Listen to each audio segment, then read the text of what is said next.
Hello everyone. Today, we'll be seeing how fast Mime Jr. can beat Pokemon Platinum in a solo run challenge. Let's get straight into this video for Daily December.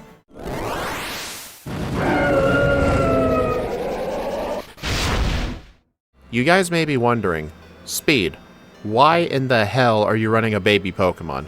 And my one answer to that is, why not run a baby Pokemon? It is December after all. But anyway, fun fact, I mentioned this in yesterday's video with Pokemon X with Aegislash. I did mention, I actually did do a playthrough with Mime Jr. like over a year ago, but do you guys remember how in 2024, basically after I made that Weedle and Crystal video, I just quit making produced videos for 7 months? Yeah, this would have been my next video after that Mime Jr. run. I think the end of that Crystal Weedle run did say I was doing Mime Jr. and Platinum, but I never did. Anyway though, we're doing Mime Jr. today. We have 20 HP, 25 attack, 45 defense, 70 special attack, which is okay, 90 special defense, and 60 speed. We are in the medium fast level up group, which really isn't good for a baby Pokemon, but then again, I should be glad this isn't a slow. And I can guarantee the reason they went medium fast here is because generally in an evolution line, they all have the same growth rate, because if they didn't, then the XP formula is going to get real effed up real quick. So since Mr. Mime is medium fast, Mime Jr. is medium fast. And plus, as you can see on the starting learn set, as we're fighting through the early game trainers, having access to a Stab Confusion that uses our higher offensive stat is quite helpful. And other than that, we also have Tickle, Barrier, and Copycat. Barrier boosts my defense by 2. Tickle lowers the opponent's attack and defense by 1 stage, which could be useful, like I could just use it like Growl. And Copycat essentially just does what the opponent's last move to you was. So for example, if I outspeed, and in the previous turn the opponent went for Crunch, I can Copycat the move Crunch. Yeah, I don't think this move's going to be too useful. And if we bring up the rest of the level up moveset here, we get Meditate at level 8, which I can guarantee you we're not using. And then we get Encore, which is a very good move, especially for a baby Pokemon to use. You can use it to cheese a lot of fights. And then I get Double Slap, Mimic, Light Screen, Reflect, Psybeam, Substitute, Recycle, Trick, Psychic at 39, which is great, Roleplay, Baton Pass, and Safeguard. Having access to Light Screen and Reflect can definitely come in handy, plus Psybeam at 25 and Psychic at 39 is excellent. Normally, you get the TM for Psychic after you get access to Rock Climb, so after the 7th badge, so it's a very good thing we get it by level up. Can you imagine if we didn't get Psybeam either? Oh man, this would be a run, well, I was going to say this would be a run where I'd get Hidden Power Psychic, but at the same time I just realized you could just buy Psychic from the game corner, but hopefully we'll get 39 before that fact. And if we take a look at the TM department, we get access to a lot of great coverage. Some of the good special moves that we can learn are moves like Shockwave, Thunderbolt, Thunder, Solar Beam, Psychic, Shadow Ball, Charge Beam, and Grass Knot. Charge Beam is going to be a very great move to have because the Calm Mind TM is locked in the Battle Frontier, and we're never getting access to that TM. So having Charge Beam with a 70% chance to boost our special attack by 1 stage is going to be key, but we're not going to gain access to that until we defeat Volkner, so we're going to have to wait quite a while. I'm still going to do all the training possible before I dare challenge Rourke, and by the time I talk to Rourke, I now have Encore on my moveset.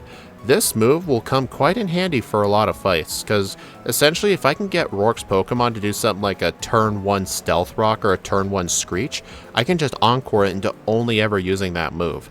Plus I can use Barrier to boost my already bad defense stat. But why don't we go see how Rourke goes? Also, if you're wondering where my 1 reset came from, I got a reset at the rival fight outside Jubilife City, but it was a very quick one. Anyway, let's go fight Rourke.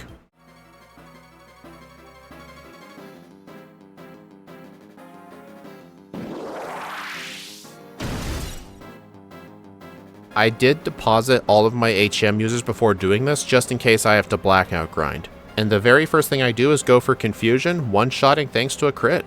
Okay. Then on the Cranidos, I go ahead and just use 2 Confusions on it, although it did go for Leer turn 1, and as soon as I realized that, I go ahead and use Encore, but he just hit himself anyway. Then on the Onix, it goes for Rock Throw instead of Screech or Stealth Rock, but it's not like it's going to matter. I can 2-shot it from there, and under the level cap, Mime Jr. actually first tried the Rock-type Gym Leader, and I didn't even use any barriers. So yeah, this thing is doing great so far, but as a baby, I'm sure it'll fall off real hard later in the game. Plus, while I'm making my way up to Floroma Town and eventually go fight Mars, we should probably talk about our nature ability and hidden power. I'm going with the modest nature, which I felt was pretty obvious, plus special attack minus attack. I don't need extra speed, which is why I'm not going for something like timid, so I figured modest would do just fine. And our ability as well is filter, which is a very good ability. It reduces super effective damage by 25%, so essentially moves that we're 2 times weak to essentially turns into 1.75 times, and with 4 times effective moves, it's 3.5 times.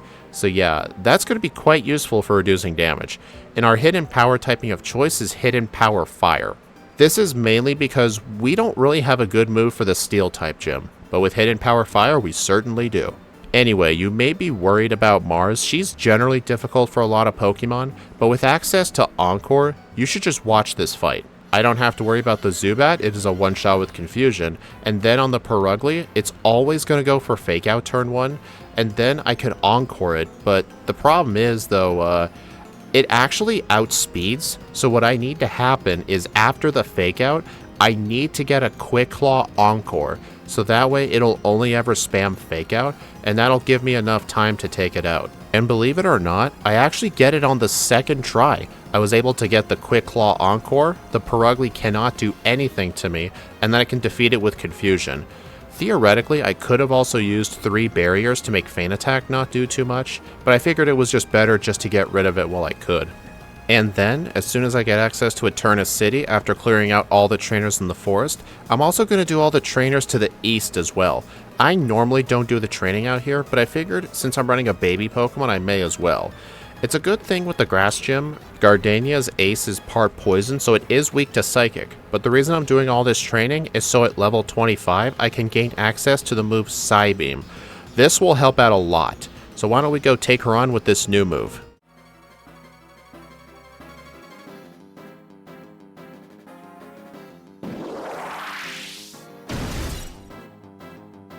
Gardenia leads off with Turtwig, and it is going to be a 2-shot with Psybeam, and then as soon as it uses Reflect, I can just Encore it into Reflect, but it's not like that's going to matter anyway because I outspeed it. Then on the Cherim, I could Encore it into Safeguard, and then last up is the Roserade. It's probably going to go for a turn 1 Stun Spore, but surprisingly no, it just goes for Magical Leaf. But fortunately at the last minute, I actually get a Quick Claw Clutch, and I'm able to 2-shot it with Psybeam. So yeah, so far, I've actually one-tried the first 2 gyms. Although the next trainer, Jupiter, her I am not getting a first try on. Before even daring to attempt her, I do all the trainers in the Eterna building here just to get level 28. Plus I now have Grass Knot on the moveset too. But like with Mars, I don't really have to worry about the Zubat, but I'm going to set up 3 barriers to get to +6 defense to try and help on the Skunk Tank. And then on the Skunk Tank, I'm just going to have to spam Grass Knot and hope for the best. It does poison me though with Poison Gas, and I'm not really sure what to do, but I decided to Encore it into Poison Gas. But the thing is, I am slowly dying to poison. The Skunk Tank has a Citrus Berry, and yeah, this fight doesn't really go that well.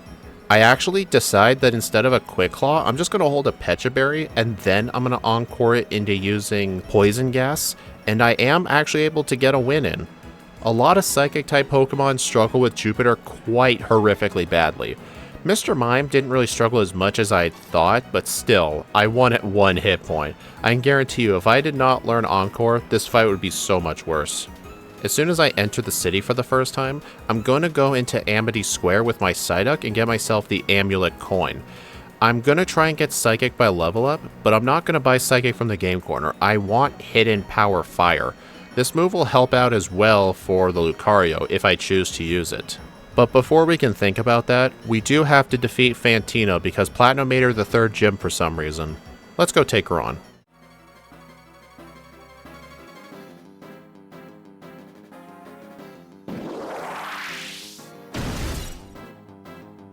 She leads off with a Duskull. I go ahead and use Substitute right away to block Will-O-Wisp. It went for Shadow Sneak though, getting priority, but fortunately the next Shadow Sneak does not break my Substitute, but the Mismagius' Shadow Ball most certainly does.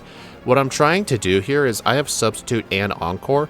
I want the Mismagius to go for Confuse Ray behind my Substitute, so that way I can Encore it and essentially just stay completely safe. But however though, this strategy is so luck dependent, and I get so ridiculously unlucky.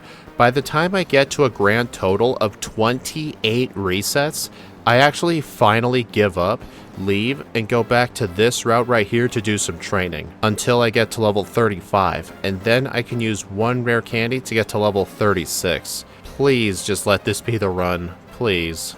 On my first attempt coming back though, I did get the Mismagius to go for Confuse Ray. I don't hit myself, set up a Substitute, and then I'm able to defeat the rest of her team. You know what I just realized? Why couldn't I have gotten this luck earlier? Like, I had so many resets here. Man, this is the disadvantage with choosing to play safe. Is you try to go risky, you don't get the luck, so you decide to play safe instead, and you get it first try anyway. It's just really humiliating. And fortunately, even though Fantina was an absolute powerhouse, the rival here was completely a joke. And then, inside Salacian Town, I can go inside the ruins, not just for the Defog HM, but also for the other high money items here too, because I need all the money that is possible in order to purchase Hidden Power from the Game Corner, because purchasing Hidden Power is going to cost me 120,000 Poké Dollars, because it costs 6,000 coins, so I need all of the money. But fortunately for me, I don't have to worry about getting Hidden Power before Maylene, because I now have Psychic on the moveset, plus on Route 215, behind a cut tree, I picked up Shockwave and I now have it on my moveset. So while I'm doing Maylene's trainers, my moveset is now Psychic, Substitute, Grass Knot, and Shockwave. So let's go destroy Maylene with this. Besides, I'm really hoping for an easy gym since the first two were easy, but then Fantina was just so bad.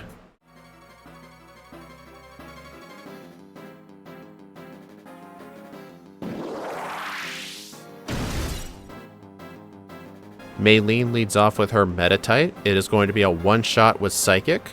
Next up is her Machoke, one-shot with Psychic. And last up is her Lucario. It is going to be a two-shot with Psychic, and the Lucario barely manages to not kill me because her first Metal Claw actually got an attack boost, and the second one nearly killed me. I should be glad that Mime Jr. is not part Fairy type yet, because this would be a lot worse if it was.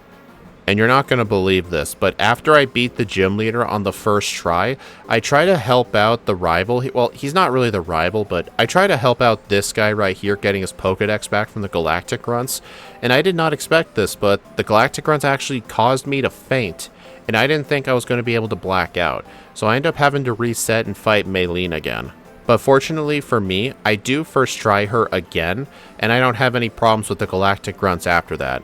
And then south on Route 214, a lot of the trainers here give very good experience yields, so I'm actually going to fight pretty much everybody here. This is pretty much the pattern for baby Pokemon. I hope you get used to it. And then, as soon as I make my way to Pastoria City, I can completely destroy the rival fight here as well.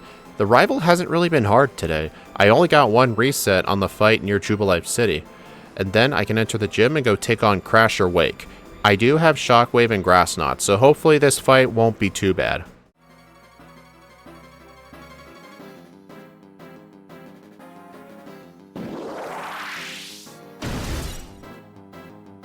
Crasher Wake leads off with his Gyarados, getting off an Intimidate, but it does not matter for Mime Jr. today.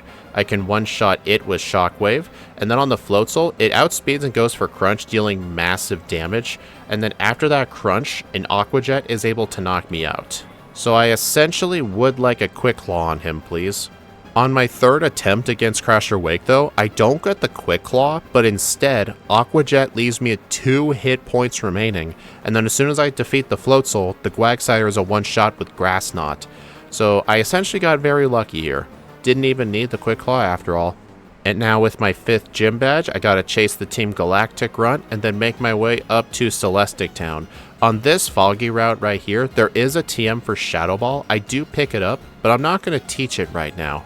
And sadly enough, if this was Pokemon Diamond and Pokemon Pearl, Fantina would actually be a lot easier. I could get the choice specs from Celestic Town and the TM for Shadow Ball. I could probably have one-shot her entire team. I mean, maybe not outspeed them, but I could probably one-shot them. So yeah, I think this run, with Fantina being the 3rd gym leader instead of the 5th, is actually a lot more challenging. I should be glad that Filter exists for this thing. I mean, Mime Jr. is being held up by a lot of things, and pure strength is not one of those. And with all of the stuff in Celestic Town finished, including first trying the Cyrus fight, I can now go head to Byron, but before I do that, I'm going to get the Amulet Coin, go on to Route 212 right here, and use the Amulet Coin to just farm money, because I need 120,000 Pokedollars to get Hidden Power Fire. I actually continue the money farming until I get 241,840 Pokedollars. I pretty much cleared those people out of their whole retirement savings. So that way, not only can I get Hidden Power Fire, but I can also purchase some other things, such as 1 TM for Thunder. And believe it or not, I'm actually not purchasing vitamins today. I'm using the rest of my money on coins. I'm getting 1 copy of Hidden Power, as well as 1 copy of Rest. I needed so much money to get these 2 TMs, and they are going to be absolutely useful. Then, behind the Valley Windworks, I can go pick up the TM for Thunderbolt as well. I'm going to need access to Thunderbolt and Thunder. Thunder if I need the raw damage. But as soon as I enter Canalave City, I have Thunderbolt on my moveset, as well as Hidden Power Fire. I still have the choice specs equipped, but I can just spam Psychic on this fight. It's not a big deal. Although, I wasn't really thinking properly, and I instead went for Thunderbolt. And Thunderbolt with choice specs is not a great combo for this fight because of the Roselia. But mostly the Infernape, because it barely survives and kills me. On the 2nd attempt though, I am able to get it right and actually spam Psychic. Okay, it's been a while since we've talked about a gym leader though. Now, we need to go take on Byron. Hidden Power Fire should make him an absolute joke.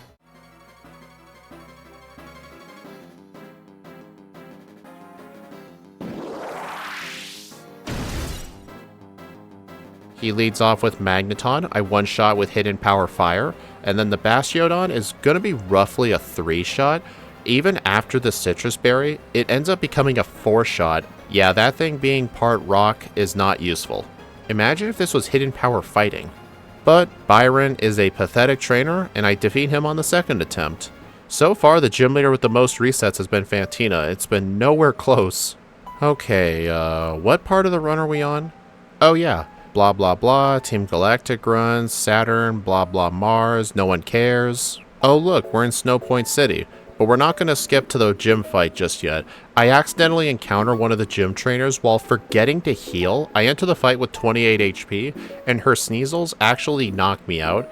I didn't save coming in here because I thought I healed, which is kind of an excuse because the information is literally on my overlay. I should learn to read. So yep, this is my first blackout. Anyway, why don't we go take on Candace now?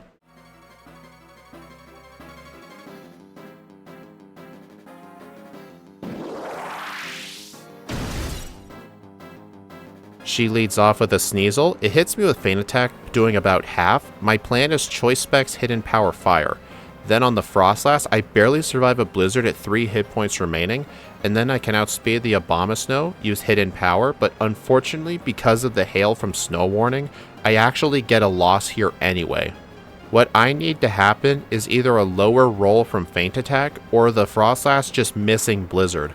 But on the 2nd attempt, I get neither of those. I just simply crit the Frostlass with Hidden Power Fire for the one-shot. So I mean, yeah, that works. And the rest of our team after that is quite easy. And now we have to do the Team Galactic hideout. No need for buying any vitamins today. I have a lot of special attack EVs at this point, so I really don't need to buy any right now. And besides, I forgot to mention this, but I actually did purchase some calcium before doing Maylene, so I did my vitamin buy a lot earlier than normal, which is kind of why I didn't see it in the footage. I mean, the raw footage is so long, like, I'm bound to miss things like that, I'm sorry guys. I'm going to be fighting a lot of these trainers though with the Mind Plate instead of the choice specs. I got the Mind Plate in the Solaceon Ruins. It's right next to the Odd Incense, Nugget, and the Defog HM. And Mind Plate and Odd Incense both do the same thing, so it doesn't really matter which one I equip. It's recommended you sell the Odd Incense for money, because the Mind Plate doesn't really sell for much. But anyway, the Mind Plate gives me a 20% boost to Psychic, and that's going to be super helpful.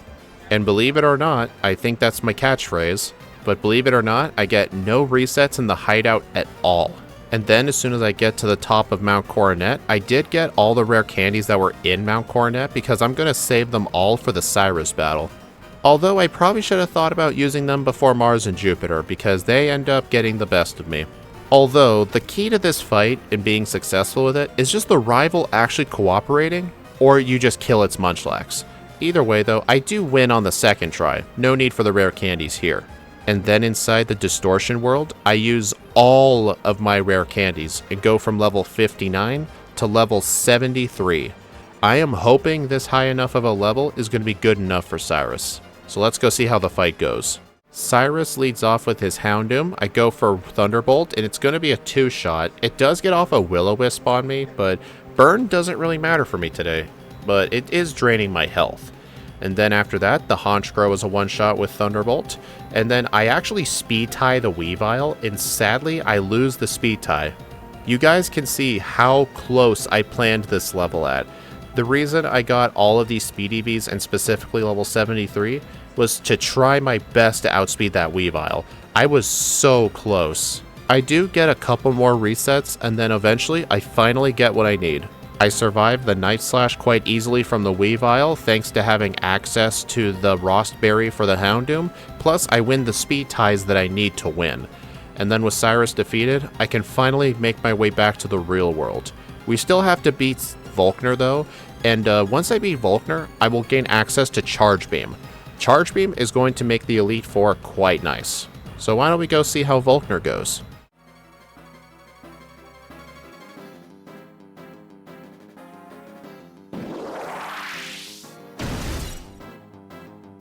Volkner leads off with his Jolteon. I have the Choice Specs re-equipped, and I'm just going to sweep with Psychic. I one-shot the Jolteon, I one-shot the Raichu, I one-shot the Luxray, and I one-shot the Electivire. And with Volkner defeated, I can get access to the TM for Charge Beam. As I mentioned at the start of the run, since the TM for Calm Mind is locked in the Battle Frontier, I have no access to it, so this move is essentially going to have to be my discount Calm Mind. This game has a pretty difficult Victory Road gauntlet, but funnily enough, one of the harder trainers is actually the trainer with the Blissey, Ace Trainer Mariah. Her Blissey has Light Screen, Soft Boiled, and Sing, making it so annoying. But if you give it enough time, I do eventually take it out. I probably should have equipped a Choice Specs for this fight or something, but oh well, at least I beat her on the first attempt. Even though I barely won the fight. It was really cutting it close there. Nobody else in Victory Road provides any close calls, and now we can enter the Pokemon League. I heal up at the center, buy some full restores, deposit my HM users just in case the rival gives me a blackout, and if he does, I can just keep the XP and just try him again. But let's go take out the rival before we take on the final 5 trainers. He leads off with Staraptor, it gets off Intimidate. I have the Mind Plate equipped, I'm not going to need Choice Specs here. I can one-shot the Staraptor with Thunderbolt, one-shot the Heracross with Psychic, switch back to Thunderbolt for the Floatzel, Psychic on the Roserade, which surprisingly he did not save for last. He usually likes to do that. Then on the Snorlax, I have Grass Knot specifically for this thing, although I had it for other fights too. And then last up is the Infernape. Psychic takes care of it just fine. And now, we can go take on the final 5 trainers. Let's do this shit.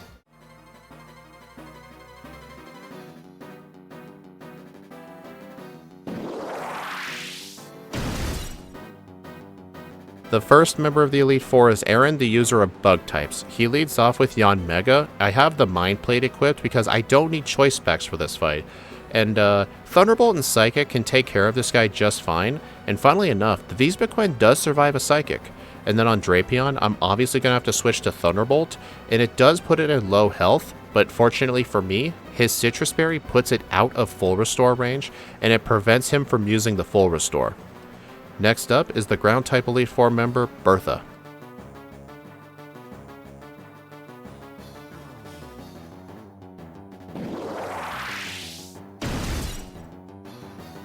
Bertha leads off with her Wish Cash. I one-shot it with Grass Knot. And I do the same thing for the Hippowdon, the Rhyperior, and then on the Gliscor, I switch on over to Psychic, and then I switch back to Grass Knot for the Golem. Next up is the Fire-type Elite Four member, Flint.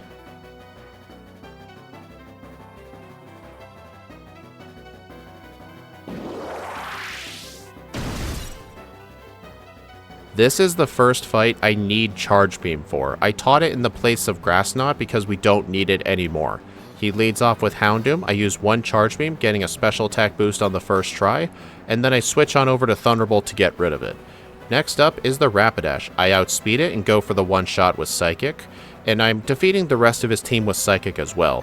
And plus, at 158 speed, I outspeed everything else in the league from here on out, so this shouldn't go too bad at all. Next up is the Psychic-type Elite Four member, Lucian.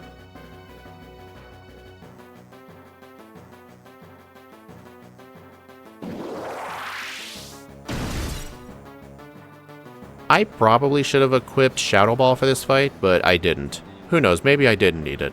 He leads off with Mr. Mime. It is going to set up the screens right away, but I can just waste time by using Charge Beam and hoping to get some special attack boosts, and I do get 2 of them, but unfortunately I have to wait for the light screen to go away, and then when I get to the Alakazam, the light screen is still up, so the Alakazam survives a Thunderbolt, but fortunately for me, I survive an Energy Ball, the Reflect wears off, I use Hidden Power Fire on the Bronzong, and fortunately it doesn't have Heat Proof so I can one-shot it. And I one-shot the Gallade as well. And now, we just have one more trainer. We need to go take on the champion of Sinnoh, Cynthia.